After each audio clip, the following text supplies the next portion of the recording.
Paula Labaki. Olá, Bem-vinda. Tudo bem? tudo, e você, como tá?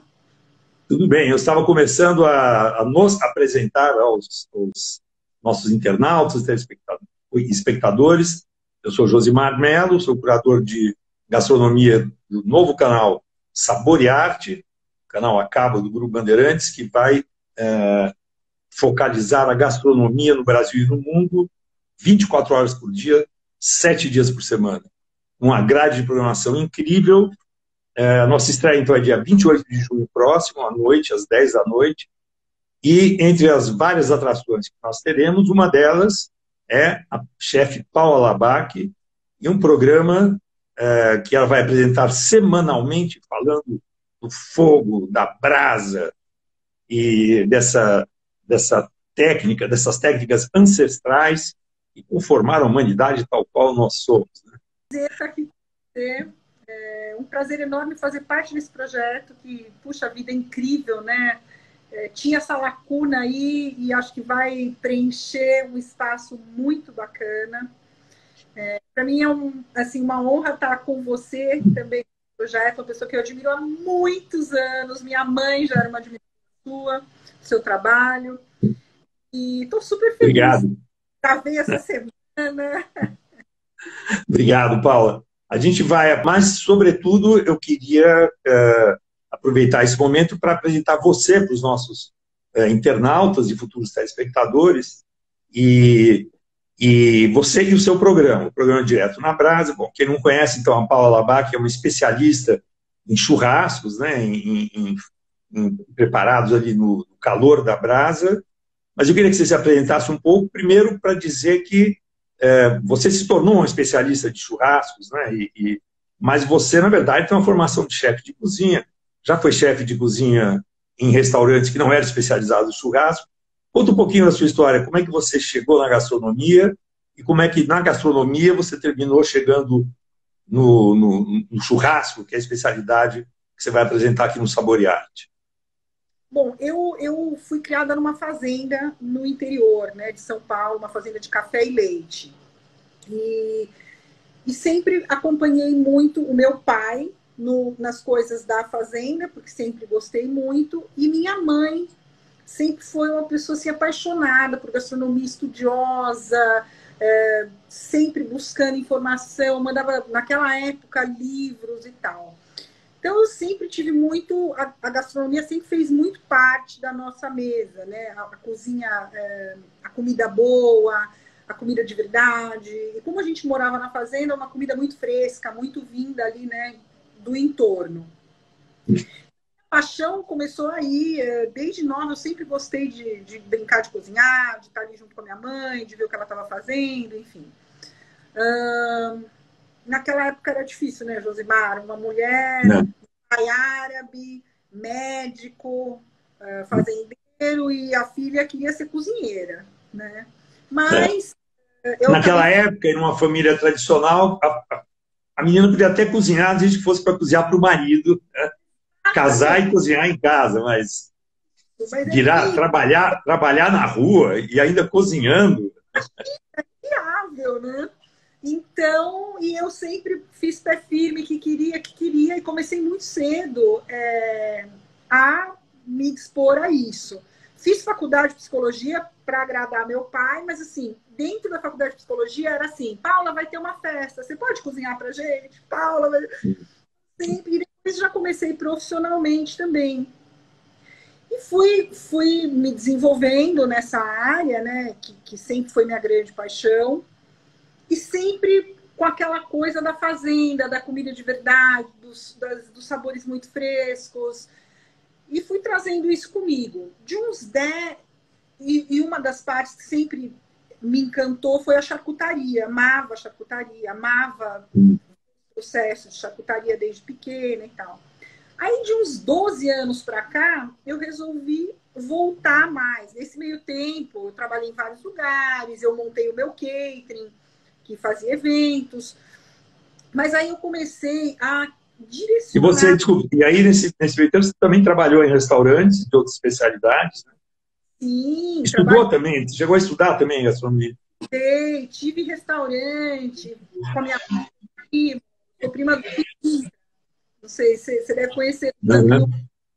E aí chegou uma hora que eu falei, não, eu preciso voltar a fazer o que realmente me dá mais prazer, e comecei a voltar mais para a área da carne, da charcutaria e da carne em si, do churrasco, das formas mais primitivas de usar o fogo.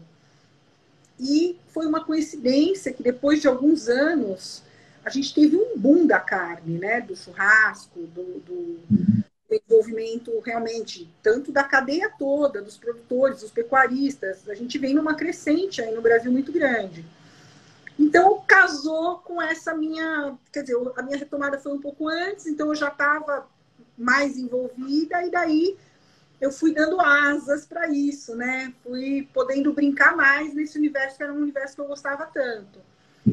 E por aí foi. Quando eu era criança, a gente ia muito para o Uruguai. Meu pai tinha negócios, né, no Uruguai e aqui, de gado. Então, eu já trazia tudo isso de lá, a forma de assar deles, de grelhar deles também. E aí eu fui me desenvolvendo nesse universo. Graças a Deus, eu sou muito preocupada com a minha entrega sempre, muito me cobro muito. Então, e um universo que, novamente, né, era muito masculino. Porque o churrasco era para os homens, as mulheres faziam o acompanhamento ali quando muito, né? A saladinha. Cuidava da saladinha, né? Saladinha, o arroz, né? E tá tudo bem. Mas foi assim, foi muito bacana também a forma como eu fui recebida pelos meninos nesse universo. Porque eu acho que, eu sempre falo, gente, a gente não se divide em homens e mulheres, somos cozinheiros, né? E isso que importa, a entrega que é o grande foco da gente. Então, eu nunca tive problemas e venho aí trabalhando a brasa de todas as formas, sempre aprendendo, né? Que é isso que eu quero mostrar no programa muito, que o fogo primitivo, a brasa, é um aprendizado diário. Todo dia a gente lida com coisas novas, com acontecimentos, né, ali que podem, que envolvem a temperatura, a umidade, o vento, tanta coisa interfere também nesses nossos preparos. E assim, e trazer isso, trazer realmente essa comida de verdade, essa comida que não precisa ser uma tábua só com a carne ali, que ela pode ter um entorno lindo, ela pode ser uma carne totalmente bem elaborada, bem pensada. Muitas vezes eu gosto de trabalhar com marinadas diferentes, mesmo para brasa, para steaks e tal, que vão dar um up nessa carne. Mostrar todo esse trabalho da carne no Brasil, que hoje em dia a gente tem, acho que a gente parou para olhar, né? E a nossa carne é uma carne muito boa. Hoje a gente já tem acesso isso você acompanhou bastante nessa evolução, porque a carne no Brasil não faz muito tempo que se tornou uma referência de qualidade, né? Assim, até talvez uns 20 anos atrás, a carne importada da Argentina e do Uruguai tinha assim, um prestígio enorme, e a carne brasileira realmente não se destacava, né? Essa diferença foi brutal, né? Foi muito rápida, né? Foi um envolvimento muito grande, né? A gente começou a perceber que a gente poderia trabalhar o nosso boi, né? Mesclando o nosso boi, cruzando o nosso boi com o europeu, e que a gente tinha resultados ótimos, porque é uma cruza, você consegue o melhor das duas raças. A gente começou a desenvolver isso, os pecuaristas começaram a investir em tecnologia, em inseminação e tudo mais, e hoje em dia a gente tem um gado, assim, eu fui para a Austrália e lá a gente ouvia, e a Austrália sempre foi um berço, né, muito grande de carne, e lá falando da carne brasileira. Então, assim, eu acho que a gente parou e começou a ver que a gente podia melhorar muito, e foi em busca. Para quem, os nossos internautas, né, que estão nos acompanhando, que não conhecem, o Brasil sempre teve uma tradição de criar um gado de origem asiática, né? dos vários tipos de gado. O zebu, que são aqueles que têm a corcova, tal, que nos dão a vantagem sobre o resto do mundo de a gente poder ter o cupim para comer, que em outros países, em muitos outros países não tem. Mas as raças europeias, tradicionalmente, são muito melhores como carne. Quer dizer, as raças zebuínas que a gente sempre teve no Brasil são mais rústicas e eram mais adequadas para segurar o tranco do nosso clima, da nossa geografia e tal. Mas os países, inclusive vizinhos, Argentina e Uruguai, tiveram uma tradição de gado trazido pelos espanhóis e tal, que é esse gado europeu, que realmente tinha uma carne melhor, assim, por natureza, né? Então, a gente sempre esteve em desvantagem em relação aos nossos vizinhos, em termos da qualidade da carne, até que a inventividade brasileira, enfim, a criatividade brasileira, resolveu juntar a rusticidade, né, do gado do zebu, que aguenta o tranco brasileiro, né, porque no Brasil você tem não só o Pampa Gaúcho, o Brasil inteiro tem climas muito diferentes e geografias diferentes, então é bom você ter um gado que aguenta o tranco do clima e da geografia, mas, ao mesmo tempo, mesclando com as raças europeias, que têm uma carcaça melhor, uma carne melhor. E o resultado é que a gente, nos últimos anos, tem uma carne que tem uma qualidade competitivíssima com o resto do mundo, né? Exatamente. Hoje em dia a gente pega cruzas, cruzas com marmoreio. Marmoreio são aquelas linhazinhas, né? Aqueles entremeados de gordura nas peças, né? A gordura entremeada, que é o marmoreio. A gente pega peças de cruza com um marmoreio que você olha e você parece um wagyu, às vezes. Então, a gente tem hoje esse trabalho genético muito bacana, né? Esse trabalho de adaptação e de genética. Então, hoje em dia é muito diferente da minha época. Você chega na fazenda, tem computador dentro do estábulo, ultrassom, todo esse trabalho para poder ter uma entrega de uma carne com uma qualidade excelente. E o que me deixa muito feliz, Josimar, é hoje em dia entrar em supermercados, né? A gente consegue hoje em dia em supermercados ver carne já vendendo no supermercado, carne de qualidade. Então, assim, que você começa a ter acesso maior a todo mundo. E eu acho que a gente também está entendendo uma coisa que eu acho muito importante, que a gente não precisa comer carne todo dia. A gente precisa comer carne menos vezes, mas uma carne com qualidade. Isso é uma coisa que eu sempre bato muito nessa tecla, né? Carne, pode comer menos, mas coma de qualidade quando você for comer. Então, eu acho que, assim, é um trabalho aí de formiguinha, logicamente ainda é um nicho, né, que está se ampliando, mas que eu acho que com o tempo a gente vai conseguir que todo mundo tenha acesso a uma carne de qualidade. Inclusive a pecuária se desenvolveu muito, então tem conseguido uma produtividade maior, né?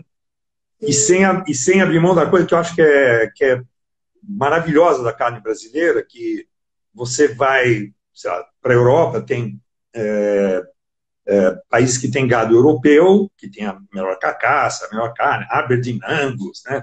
Aqueles bois maravilhosos para carne e tal, mas eles não têm espaço, então terminam alimentando esse boi com grão, que não é...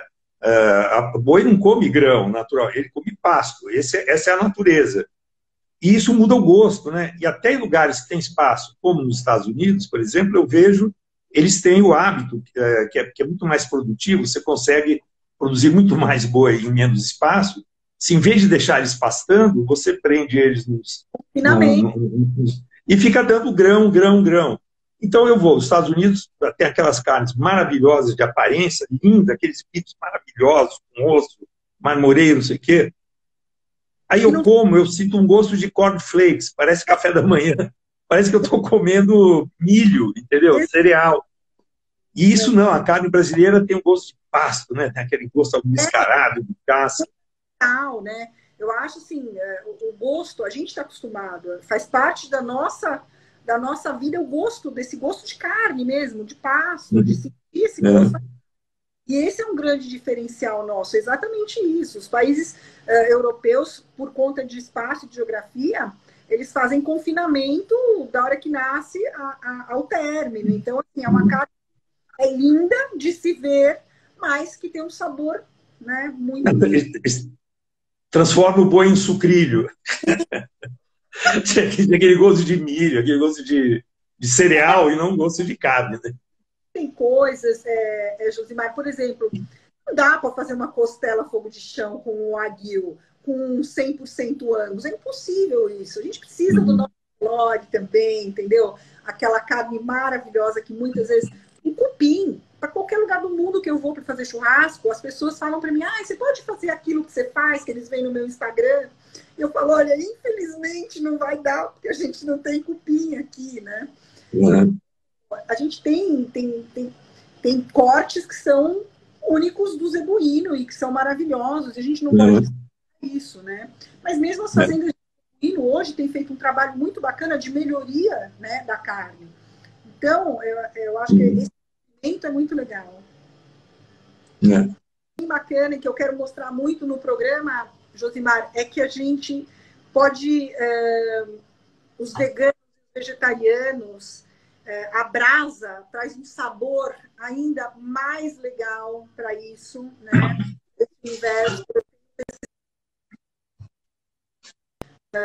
Porque cada vez é um público que cresce também muito, né? E que a gente tem que atender. Eu dou consultoria para muitos restaurantes, então a gente tem que atender esse público. E então também teria muita coisa desse entorno todo, não só, né, da proteína animal, como também de pescados, frutos do mar. A brasa em si, eu acho que ela eu brinco que o sabor da brasa é um ingrediente a mais, né? A fumaça, que a gente também vai trabalhar com fumaça. Acho que são ingredientes a mais para qualquer insumo que a gente trabalhar. A melhor experiência com a comida vegetariana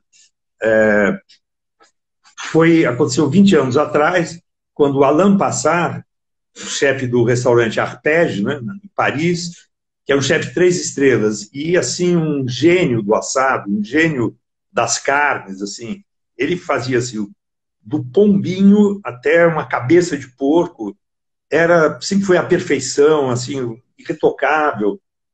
Enfim, ele era o rei do assado, assim, da carne assada, das carnes assadas e tal, e 20 anos atrás, você sabe, ele resolveu mudar totalmente o menu do Arpège e transformá-lo num menu de vegetais. Não é 100% vegetariano, como não é até hoje. Tem peixes, tem algumas aves, mas que são poucas e que viraram acompanhamento dos vegetais. Tem pratos de vegetais, alguns vêm com uma vieira do lado, com um peitinho de pombo do lado, isso é o acompanhamento. E a coisa genial que eu achei que ele fez naquele momento foi que ele usou todas as técnicas que ele tinha para fazer. Ele já fazia vegetais, obviamente, como qualquer restaurante francês, mas ele pegou todas as técnicas que ele usava para fazer os assados dele e começou a aplicar nos vegetais. Então, aquelas beterrabas com aquele gostinho de assado, defumado, de queimadinho, era uma coisa assim enlouquecedora, porque eram produtos de primeira e eram trabalhadas de uma forma pouco habitual, porque tinha a cozinha dos vegetais era uma coisa, a cozinha das carnes era outra. Ele misturou as duas coisas e o resultado foi fantástico. E, como eu escrevi recentemente na Folha de São Paulo, o genial é que esses grandes grandes pratos vegetarianos feitos por grandes chefes são pratos que usam os ingredientes íntegros, né? Eles não fazem carne de soja, não fazem linguiça de proteína de ervilha, que é uma coisa que está entrando na moda, imitação de carne, de linguiça, de salsicha, de peixe, usando proteína de ervilha. Não, esses chefes pegam a ervilha e fazem ervilha, e aí defumam, encocheiam, e aí é maravilhoso, porque vegetais são deliciosos, né? Vegetais de verdade, não vegetal disfarçado de linguiça, e aí não dá. Para isso já tem a linguiça. Exato, o trabalho dele é maravilhoso, sou apaixonada por ele, e é exatamente isso. Eu também, na verdade, assim, eu procuro não, eu não trabalho com essas proteínas imitando, né, as proteínas vegetais, as ditas proteínas vegetais. Eu acho que, assim, eu acho até porque não faz sentido dentro do meu contexto, então eu uso o vegetal íntegro, as raízes, eu gosto de usar os vegetais inteiros, alguns preparos neles, alguns marinados, eu trato, por exemplo, uma berinjela pode virar você não precisa de um steak artificial de proteína de soja. Você pode pegar uma berinjela, fazer uma marinada com um missô maravilhoso nela, fazer um glace nela ali na brasa. Você vai ter um steak de berinjela, né? Aquilo sim, você vai trazer sabor. Então, assim, eu vou por essa linha sempre. E, Paula, não chega a ser um documentário, mas eu quero documentar essa forma de fazer diferente, né? Lógico, a gente vai procurar buscar a brasa de todas as formas, seja ela numa churrasqueira bem tradicional, funda brasileira, como em outras técnicas que eu vi por aí, pelo mundo, o curanto, as técnicas peruanas de tambor, na Nova Zelândia, a forma como eles trabalham os curantos. Eu tenho uma técnica que eu desenvolvi muito aqui no Brasil, que foram os varais, né? As peças tanto para cocção como para defumação a céu aberto, que é bem interessante. Muitas técnicas argentinas, técnicas do Brasil todo, porque o Brasil, eu brinco que o Brasil são vários países dentro de um país só, né? Então a gente tem técnicas de uso de brasa diferentes de norte a sul, muita coisa bacana. Então, assim, buscar todos essas referências que eu já conheci, minhas pesquisas, descobertas também, às vezes uma descoberta, um erro que virou uma descoberta, e por aí vamos, nesse universo da brasa, mostrando a brasa da forma como ela é usada aqui e no mundo todo, né? fazendo o nosso churrasco normal, onde foi o grande espanto a primeira vez que você viu uma coisa totalmente diferente? Foi na Tasmânia. A forma como trabalham a brasa é sensacional. Eles têm a Tasmânia muito interessante. A Tasmânia, para quem não lembra, é aquela ilha no sul da Austrália. É o lugar mais meridional do mundo, assim, onde tem gente vivendo. É o que está mais perto do polo e tem civilização ainda, cidades e tal. E é muito interessante porque eles são praticamente autossuficientes, né? Então, eles produzem praticamente 100% do que eles usam. Cordeiro, bovino, o suíno, as plantações. Frutos do mar maravilhosos, né? Frutos do mar daquela água gelada, que são incríveis. Maravilhosa. Então, lá eu tive contato, eu fui para fazer um festival, fui convidada pelo Mona Museu, que é um museu... Conheço. Meu Deus, incrível. O que é aquilo, né? O Weinstein, que é o chefe executivo de todos os restaurantes do museu, se tornou um grande amigo e me convidou para passar... Fiquei lá quase 2 meses com eles, né? Então, fiquei das cozinhas do museu, fiz o festival com ele, e ele também é um apaixonado pela brasa. Então, a gente fez assim, um trabalho de pesquisa muito bacana lá, e ele, por acaso, é neozelandês, ele não é de lá. E na Finlândia, ele também tinha um trabalho interessantíssimo com os enterrados, né, com os feitos embaixo da terra.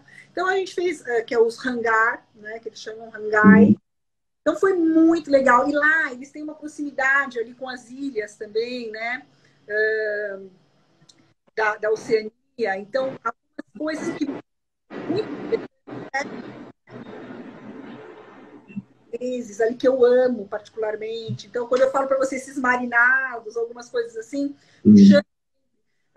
ingredientes que você faz na brasa e depois você entra com ele numa cocção em água de coco, que é um negócio que aqui a gente nem imagina. Então, à mão a água de coco, né? Então, coisas muito legais. Lá realmente foi uma vivência sensacional. Muito bacana para mim.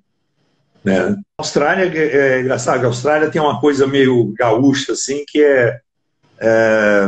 eles adoram churrasco, né? Eles adoram a brasa, eles adoram carnes da brasa, é uma coisa muito... Que também a Austrália é um país também bastante vasto, onde você pode ter rebanhos, enfim, com facilidade e baratos, né? Tanto que o Japão, esses países terminam comprando da Austrália, né, a carne. Então, lá é um lugar que o fogo... E inclusive, em Hobart mesmo, onde fica o Mona, né, o museu, eu participei uma vez de um jantar ao ar livre com a alguns cozinheiros aborígenes fazendo... era um jantar assim, informal, de pé, várias estações, e era tudo brasa, brasa, brasa. Mas cada um fazia uma coisa diferente, mas era tudo na brasa. É uma coisa muito ancestral, né, para os australianos. Né? Muito, muito ancestral, e o Vines ele tem isso muito presente, né? E conseguir captar isso, eu já gostava, eu já trabalhava com isso, então ele brinca sempre comigo, ele fala assim, nossa, a gente cozinhando junto foi ali um casal perfeito dentro do universo da brasa. E dois loucos, paixão. Eu fui para lá para fazer 2 bois inteiros, né? 2 bois inteiros no festival e 250 aves, tudo na brasa. O boi é um preparo de 24 horas. A gente vai fazer esse boi no canal. Estados Unidos também, eu costumo viajar sempre para pesquisa e tal. E também eu tenho muita coisa legal de lá, principalmente ali da região sul, né? Onde o barbecue é muito presente também. A região muito fronteiriça com o México. O México trabalha lindamente com brasa, eu também sou encantada pelo mexicano. Agora, essa tradição do churrasco defumado, né, do pit, smoke, etc., isso é uma coisa mais texana mesmo, mais americana. Ou é onde você mais viu esse... Explica um pouco, aliás, o que é isso, para quem está nos ouvindo churrasco e vendo. O churrasco americano é feito com fumaça, né? Fumaça é um ingrediente do churrasco americano. Nos Estados Unidos todo, eles costumam usar fumaça, mas no Texas, a forma como eles trabalham a proteína é muito interessante. Os rubs, os dry rubs, as formas como eles envolvem, né, a carne, os preparos longos, em outros estados também, mas ali o Texas é bem característico, o American Barbecue é muito forte, e a proximidade com o México interfere muito nisso também, né? Também traz os sabores picantes, as salsas, a forma de servir o American Barbecue em tortilhas. Ali no México a gente tem muito isso, ali no Texas a gente tem muito isso, e eu particularmente eu gosto muito. Então ali tem muita coisa interessante para a gente fazer dali, muita. Ali tem duas diferenças, pelo menos, em relação ao churrasco brasileiro, caseiro, esse que a gente está habituado, ou mesmo às churrascarias, que é usar muita fumaça, e essa coisa do tempero também, que aqui a gente usa o sal e enaltece o sabor da carne. Lá existem esses rubs, esses temperos que você fica pincelando, marinando, né? Quer dizer, a interferência de sabor lá é maior do que a gente está habituado, não é isso? Muito. E talvez, né? Talvez sem eles saberem exatamente pelo motivo que você falou lá atrás, né? Porque a carne deles tem um sabor muito liso, né? Muito plano. Não tem. E a gente não precisava de nada disso, né? A gente já tinha o sabor da carne em si. Então, realmente, essa é uma das grandes diferenças. Mas hoje em dia no Brasil, o American Barbecue está muito em alta, né? A gente tem já um bom trabalho aí. Eu brinco sempre que a gente tem que ter o Brazilian Barbecue. A gente tem que usar os nossos ingredientes. Isso eu quero mostrar muito no programa, né? Usar os nossos ingredientes com a técnica deles, que é uma técnica muito bacana para esse tipo de churrasco. Mas mesmo nos Estados Unidos a gente consegue aí uma gama bem grande de diversidade de trabalho com fogo, né? Uma influência negra maravilhosa, né, nessa área assim dos porcos, a forma de fazer os porcos abafados, pulled, né, que saem pulled porcos, que aqui a gente trabalha muito bem o porco. E então mesclar essas técnicas acho muito bacana e tenho feito isso bastante. E na verdade, no seu programa você vai mostrar o uso de várias técnicas, inclusive com carnes de porco, com peixes, né? Você vai vegetais, né? Não vai ser só a carne bovina, né? Não, todo tipo de ingrediente que saia da brasa. Sobremesa, frutas, enfim, tudo pode ser feito na brasa. Tão poucos, tão poucas frutas brasileiras nos temperos, como jabuticaba, goiaba. Falando dos defumados, eu não sei se ele está falando da lenha, dessas frutas, para usar a defumação, ou da fruta propriamente. Eu acho Mas, de qualquer maneira, você tem na defumação, você tem feito experiências com diferentes madeiras ou ingredientes? Aqui no Brasil, hoje em dia a gente já tem uma boa diversidade de madeiras para defumação, né? As frutíferas, principalmente. Algumas são proibidas, jabuticaba, por exemplo, é proibido, né? A gente não pode usar jabuticaba por conta de desmatamento e tal. Ela tá proibida. Mas eu acho que ele está falando exatamente isso que eu disse, sobre a gente usar os insumos, né, brasileiros. Por exemplo, eu faço um barbecue de jabuticaba, que é sensacional. Porque a jabuticaba ela tem uma raiz hiper acentuada, e no barbecue isso vai muito bem, dá aquela astringência, principalmente com o suíno. E para fazer um dry rub, em vez de usar um dry rub só bem como eles fazem lá, sal, pimenta, alho, páprica e tal, a gente pode usar um açaí que fica sensacional. Então, esse tipo de coisa é uma coisa que eu tenho trabalhado, buscado e pesquisado, estudado e testado, e vou poder trazer para todo mundo aqui no programa. Beef rib, 4 ossos, bem estilo texana. Aí vai ser no pit mesmo, na churrasqueira fechada, defumando. Ficou bem bacana. Os episódios são lindíssimos, a gente pode dar spoiler. Uma massa está muito bacana. A gente fez Você vai fazer um ovo defumado, inclusive, né? Também? Exatamente. O pessoal foi muito engraçado. A produção, mas vai fazer um ovo defumado. Falei, calma. A hora que saiu o ovo, deu para todo mundo. Todo mundo, não, quero mais um, quero. Depois a gente tem um episódio muito legal, com uma das técnicas que eu acho incríveis, e uma das técnicas que eu digo que é uma mais assim, que requerem um cuidado muito especial, que é o infernilho. A gente vai fazer um peixe no infernilho. Que peixe você usou ou vai usar? Eu usei um salmão gigante. Inteiro? Inteiro. A gente tem um episódio que é eu fiz assim meio que... Só para explicar, o infernilho que você citou você coloca, imprensar a carne no meio de 2 fogos, não é isso? É um forno a céu aberto, imagina assim. Então eu faço uma estrutura onde eu consigo ter um calor central circulando, né? Que faz essa cocção. Mas ele é tão forte, o nome já diz, né? Que é um inferno. Então eu preciso envolver esse meu ingrediente numa crosta de sal. Então é aquela coisa, você não tem a visão, você não. Como é que eu vou saber se está pronto? Como controlar? Então, como controlar tudo isso? Então, assistindo, você vai aprender a controlar o infernilho. Durante a gravação, começou a chover, muda tudo quando chove, né? Umidade muda tudo, em todos os sentidos na brasa. Então, vento, umidade. Então é muito bacana, porque a brasa é um aprendizado diário. Isso para mim motiva demais, né? Depois você vai fazer um outro programa, uma parrijada, como se diz no Uruguai. Bem uruguaia. Tipicamente do Pampa uruguaio. Bem uruguaia, bem daquele que ele acorda de manhã e prepara.